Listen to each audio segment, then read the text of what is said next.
The insane benefits of adding fish oil to your diet. Well, as most of you know, I'm always adding easy steps into your diet to better your health. Well, I've got another one for you today. I'm talking about fish oil. Fish oil is a great additive to your diet for a number of reasons. First, it's got some wonderful natural anti-inflammatory compounds. Second, fish oil actually sends signals to your brain that actually modulate your food intake. In other words, makes you eat less and you're less hungry. Talk about a great hack to not eat as much. Third, it can actually protect your skin from sun damage since it's rich in long-chain omega-3 fats. Here may be the best reason. It turns out that fish consumption is also associated with an overall bigger brain size and a bigger hippocampus, the memory centers of our brain. And one particular town in Italy, Aciroli, they eat anchovies, a very small fish rich in omega-3 fats, for breakfast, lunch, and dinner. And they have more centenarians, people over 100, per population than anywhere in the world. And one of the reasons we suspect is because of their significant little fish high in omega-3 fat. Now, my personal favorite reason for recommending fish oil is that the long-chain omega-3 fats in fish oil allow for the speedy repair of your gut barrier. And as you know, as your gut barrier breaks down, so you break down. And as your gut barrier stays intact, you stay intact. So I like my gut barrier to stay intact.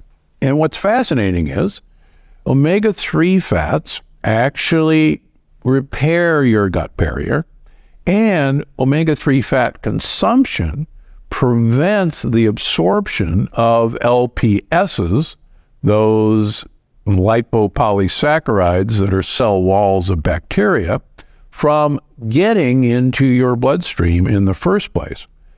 These guys actually cause energy-draining inflammation.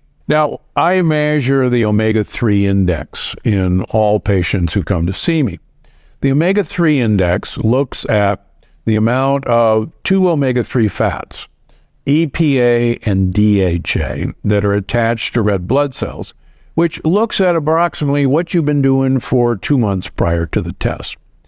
It's called the omega-3 index. Now, the problem is most of my patients, when I see them, are deficient in their omega-3 index.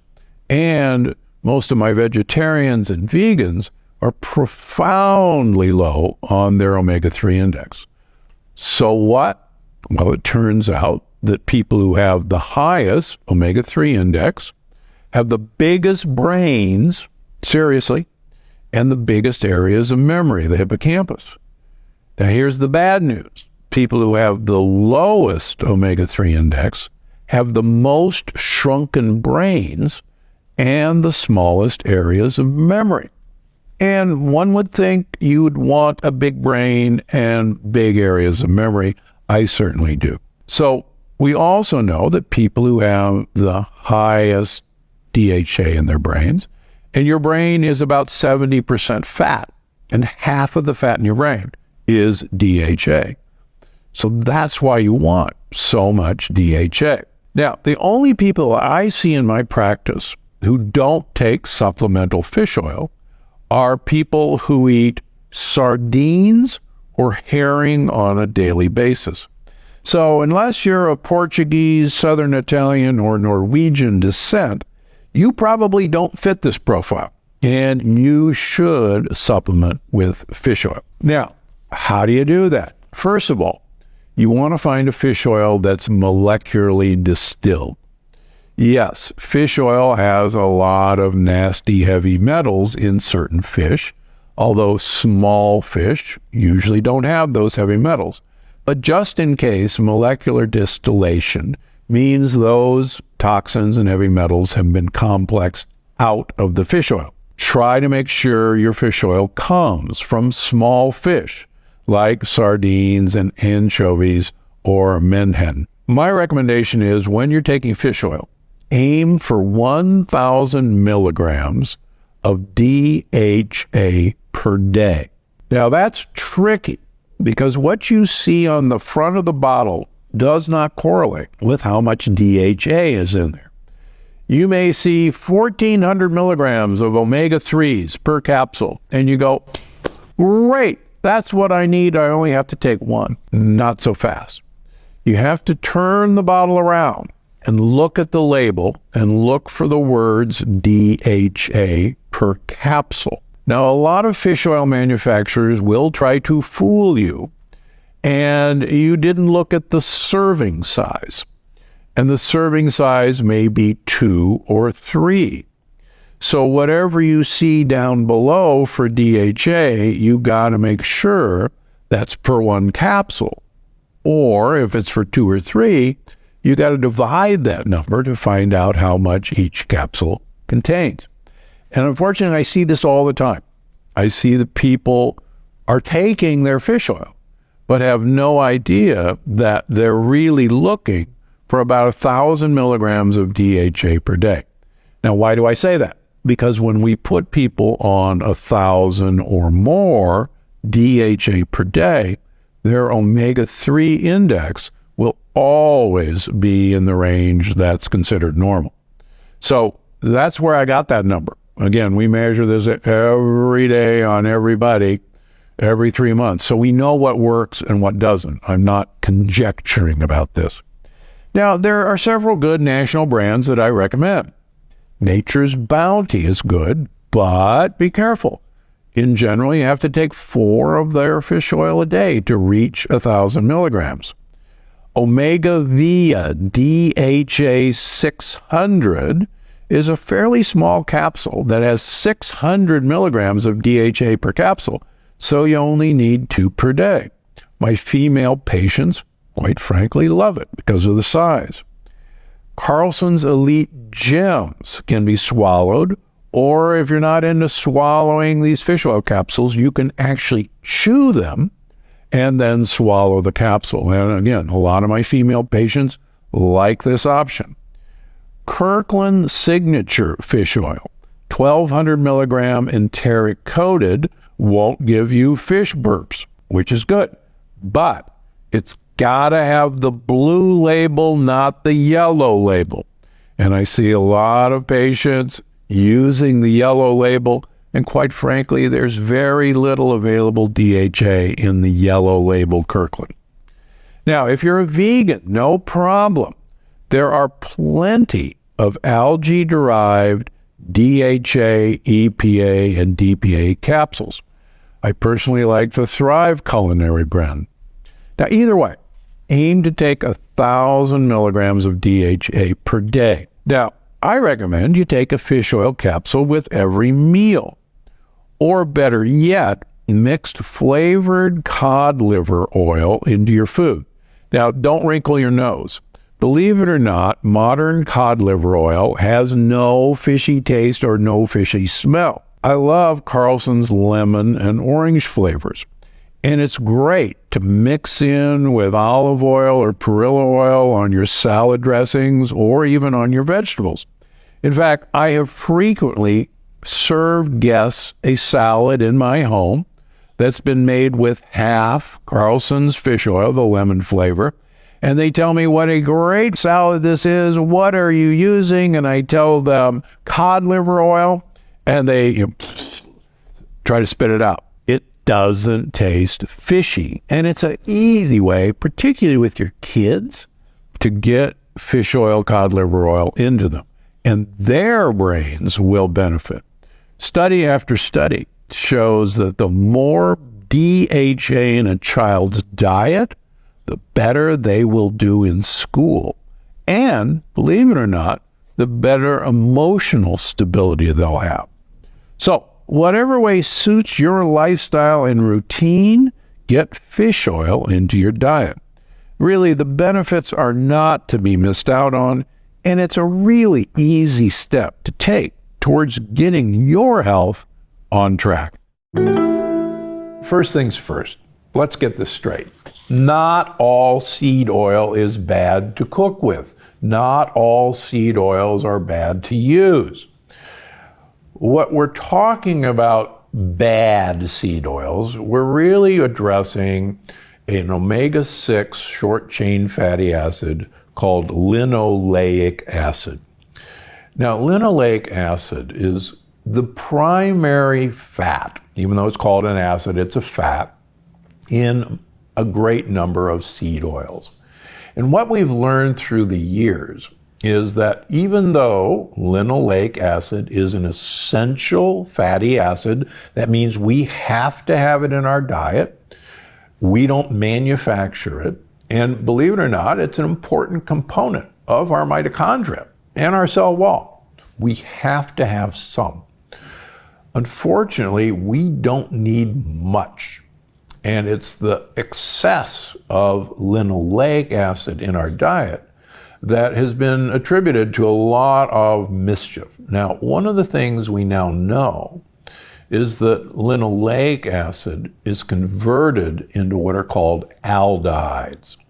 Now, aldehydes are compounds that, among other things, stiffen our blood vessels, stiffen our cell membranes, and many people have heard about formaldehyde, which is an aldehyde. And what is formaldehyde? It's embalming fluid. And having worked with formaldehyde for most of my life, formaldehyde makes tissues stiff. So the last thing you want is to use oils that stiffen your tissues. So every time you use these sorts of vegetable oils, you're embalming yourself. Sound like a good idea? So many seed oils are really bad for you. Now, corn oil. Corn oil is loaded with linoleic acid. Now, many people hear the word canola oil, and they think, I don't know why, that canola oil is corn oil. Now, it may be because one of the major brands of corn oil that was very popular is called mazola oil. And a lot of my patients, a lot of you on my websites think when I'm saying canola oil is pretty safe, you think I'm saying mazola. And nothing could be further from the truth. It turns out that organic canola oil has actually a great deal of a very friendly omega-3 fat called linolenic acid. It does have some linoleic acid, but the ratio is actually fantastic. Now, the problem with canola oil and why it's been off of my list up until the last book is that most canola oil is sprayed with Roundup, glyphosate. But we now are finding small producers of organic canola oil, and it's perfectly safe. It's not my number one oil, but you're okay to use organic canola oil. It's not mazola corn oil. Now, grapeseed oil. Let's be clear about this. Grapeseed extract are polyphenols that are taken from grape seeds and grape skin. And they have some amazing health-promoting qualities. But grapeseed oil that's pressed out of the grape seed has none of those benefits, and it's mostly that omega-6 fat linoleic acid. Now, someone wrote in that long ago grapeseed oil was safe on my list, and quite frankly, I think it was in my original book, Dr. Gundry's Diet Evolution. And if you've been following my career, you know that when I learn something that's important for you to know, I will change my stance. And there's a lot of docs out there who, regardless of the information, regardless of the studies, they will never change their stance. So, grapeseed oil is not friendly to you, and I do not recommend it. Same with cottonseed oil. Now, how about peanut oil? Peanut oil is used for deep fat frying, and it's very stable and it doesn't smoke. It's probably the worst for you. It turns out that peanut oil contains a peanut lectin. And there's very good studies on multiple monkey species who are given peanut oil with and without the lectin. The monkeys who were given peanut oil with the lectin developed atherosclerosis. And quite frankly, monkeys don't get atherosclerosis. But these did, giving them peanut oil. When they gave them the peanut oil without the lectin was removed, they didn't develop atherosclerosis. You'll learn in my new book the mechanism that how this happened. The lectin actually attached to the inside surface of their blood vessels, and they attacked their blood vessels. So keep it away from you. Peanut oil's in lots of foods, especially fast foods, because they use it for deep fat frying, so beware. Safflower oil. Now, safflower oil is also very heavy in omega-6 fats. Recently, safflower oil has been genetically bred to have more oleic acid, which is the monounsaturated fat in olive oil. But buyer beware, just because there's more oleic acid than normal, safflower oil and sunflower oil still is predominantly that omega-6 polyunsaturated fat that we're warning against. So don't be confused. You can't make a silk purse out of a sow's ear. Soy oil. Soybean oil is loaded with lectins, and the vast majority of soy in this country is sprayed with glyphosate, and that glyphosate Roundup will be present in their oil.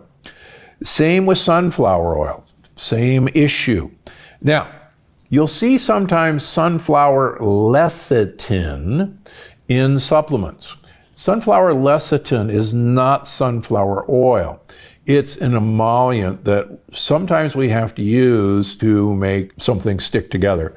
It is not a huge contributor to much of anything. So what are the oils that you can cook with? Well, sesame oil, non-toasted sesame oil is great. My personal favorite is perilla oil. Perilla oil is the oil of Korea and much of China. Perilla oil is almost all alpha-linolenic acid, ALA, and the health benefits of ALA are just spectacular. Non-GMO canola oil is great. You can't cook with flaxseed oil, but flaxseed oil is also loaded with ALA. Now, is it important for a smoke point for choosing an oil? Not at all. Olive oil has a low smoke point, but in fact, olive oil is the least oxidizable oil that you can cook with. And so smoke point is not a deal in choosing an oil. And just because an oil is smoking doesn't mean that it's oxidizing. Oxidized oil is a rancid oil, and that's the problem.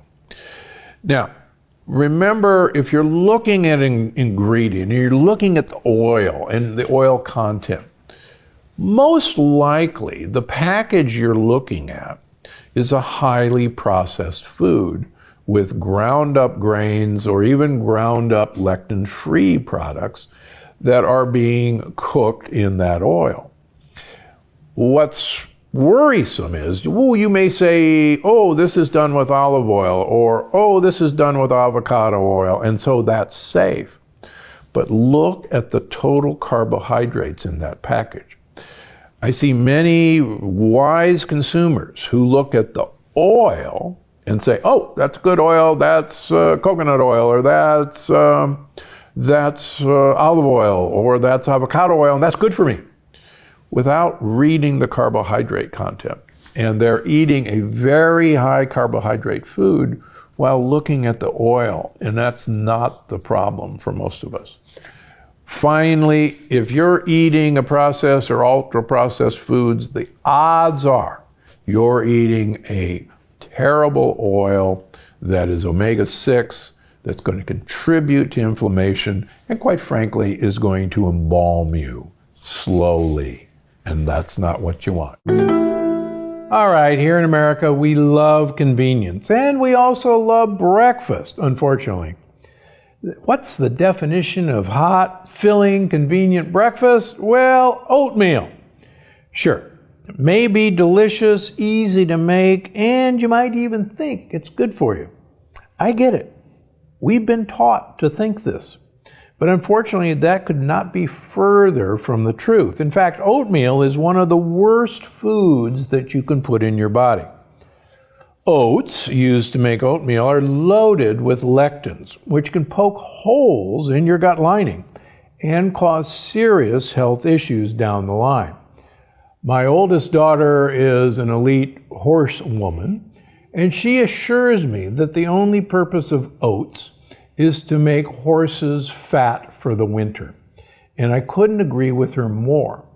Back when we needed to get fat for the winter, oats were fairly useful.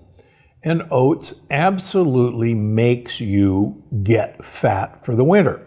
And if that's not enough to stop you, I've got plenty more reasons. Interestingly enough, the ancient Egyptians actually ate a lot of oats. But analysis of thousands of Egyptian mummified remains has revealed that the health status of those oat eaters wasn't very good. They often died overweight with clogged arteries. Their teeth were decayed from a diet high in grains, which are full of simple sugar, and were worn down to the gums by grinding these grains with their teeth. In fact, other mummies have suggested that some of the Egyptian queens died with diabetes. Now, there's a study that I've alluded to in my earlier books of children in orphanages in England at the turn of the century who were fed oats as their daily food. These children had dramatic dental caries, and of course, in those days, there was no option for dental work. But an interesting study, half of these children, their oats were taken away, and they were given fish oil in the form of cod liver oil, and their gruel was changed to other grains that we'll talk about in a minute. Those children actually reversed their dental caries. So every time you put that bowl of oatmeal in front of your kids, think about that the next time you're going to the dentist. Now, are there options for people who just have to have that healthy, warm bowl of breakfast cereal? Yeah, both millet and sorghum are hull-less and have no lectins. And there's even a type of millet called fornio, which, if you cook it, tastes almost identical to cream of wheat. So you'll get that breakfast mouthfeel that you're looking for without the harmful lectins. Now, it gets worse than that. Even gluten-free oats have proteins that cross-react with gluten. And so many of my patients, unfortunately, have been eating gluten-free, but they've been eating gluten-free oats. And when we take those gluten-free oats away from them, along with other lectin-containing foods, their leaky gut and their autoimmune issues resolve. Now just remember, gluten-free does not mean lectin-free. Give you another example. 70% of my patients who are sensitive to gluten react to oats and corn as if they were gluten, even though they say gluten-free. The other thing to realize is so many of our oat products are pre-digested to make you be able to cook them in 30 seconds in hot water. And when we pre-digest these oats, they basically are a bowl of sugar, and that's the last thing you want. Now, you might be listening to this right now, and you've already decided that you still want your oatmeal. I get it. Something that we thought was healthy for so long can be hard to give up. But there's one more huge issue with oats and oatmeal. Our oats are sprayed with chemicals. And I'm not sure you actually want to eat chemicals. Consumer Reports, the Environmental Working Group, have analyzed oats in our breakfast food, oats in our granola, oats in our oat bars, and have found very high disturbing levels of glyphosate in almost all oats in the United States. That's Roundup. Now, why don't we want Roundup? Turns out Roundup is a recognized carcinogen by both the World Health Organization and other environmental agencies. Why you would purposely want to eat a carcinogen for breakfast is hard to believe. Secondly, there is another chemical that I talk about in my upcoming book that is banned as an agricultural herbicide in the United States, but is still used on oats in the United States, even though it's banned, to make oat stalks not grow as high as normal. Now, why would you want to do that? It turns out that oat stalks get very spindly, and wind can actually blow over that oat stalk, and that ruins the crop. So cleverly, you can spray oats with this herbicide and make them not grow as high. Sounds brilliant from an economic standpoint. The problem is this chemical is also a known carcinogen. Now, it was banned by the EPA as not allowed to be used. But during the recent previous presidential administration, the EPA was told to loosen that allowance. And new studies by the Environmental Working Group has shown that all of our oats in the United States have up to 400 times the allowable allowance of this herbicide, including some of our favorite old-fashioned oatmeal. So if you want chemicals in your breakfast, cancer-causing chemicals in your breakfast, then please have a healthy bowl of oatmeal. But wait, there's more. Not only does glyphosate cause cancer, but glyphosate is now a known disruptor of gut wall integrity. And glyphosate also kills off the serotonin-producing bacteria in your gut. So if you want to get depressed, if you want to get anxious, if you want to expose yourself to cancer-causing chemicals, all for the sake of having your healthy bowl of oatmeal, quite frankly, there's nothing I can do probably to stop you, except please try a healthy alternative like millet or sorghum or the tiny millet Fornio.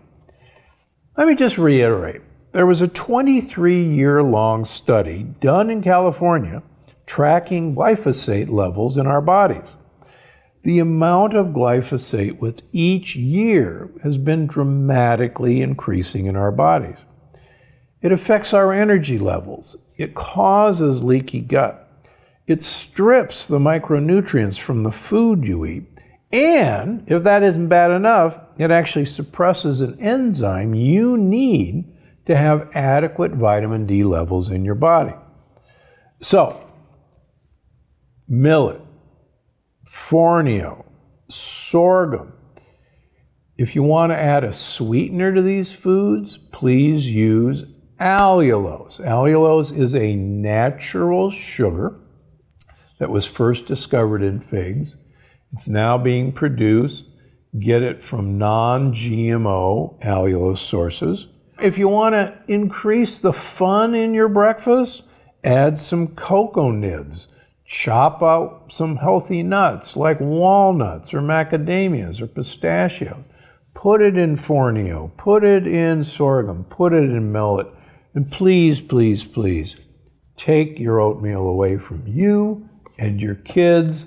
You'll be doing everybody a favor, and we'll stop poisoning ourselves in one simple step. I hope you enjoyed this episode of the Dr. Gundry podcast. Make sure to check out the next one here. Believe it or not, 2.5 eggs per day will meet your entire protein requirements for 24 hours. So if this is how you want to get your protein, fine.